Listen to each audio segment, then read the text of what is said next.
The world reached a significant milestone in the long journey of the nuclear era this week. A milestone that may seem surprising given the escalating nuclear rhetoric and threats from major powers like the United States and Russia. Yet, amidst the tensions, positive news has emerged.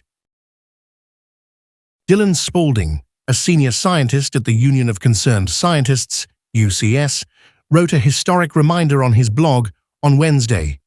As of today, the world has gone 8 years, 4 months, and 11 days without a nuclear test. From now on, every day without a nuclear explosion will set a new record. This statement marks the longest period without a nuclear test since the nuclear era began on July 16, 1945, when the United States conducted the Trinity test in Alamogordo, New Mexico, followed by the bombings of Hiroshima and Nagasaki.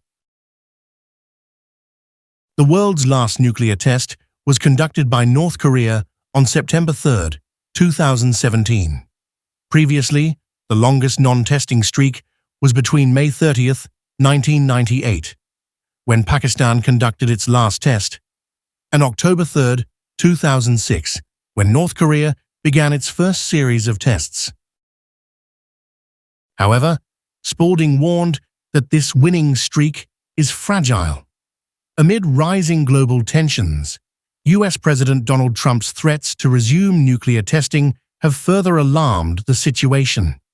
He wrote that reopening the Pandora's box of nuclear testing would only fuel uncertainty, an arms race, and instability that could exacerbate global vulnerabilities.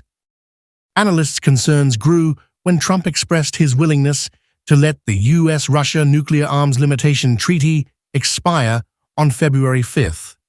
This agreement has been an important pillar in maintaining limits on the number of nuclear weapons deployed by the two countries. Russia currently has more than 4,300 nuclear warheads, while the US holds about 3,700. Both control about 90% of the world's nuclear arsenal. Since the Trinity test, 8 countries have conducted a total of 2,055 nuclear tests. The United States has the most, followed by the Soviet Union/Russia, France, China, the United Kingdom, North Korea, India, and Pakistan. Test sites range from Pacific atolls and the Nevada desert to remote parts of China and the Russian Arctic, many of which have left lasting impacts on human health and the environment.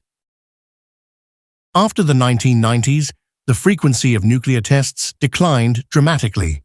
The introduction of the Comprehensive Nuclear Test Ban Treaty, CTBT, was a key factor, although it never fully entered into force due to its ratification by several key countries, including the United States.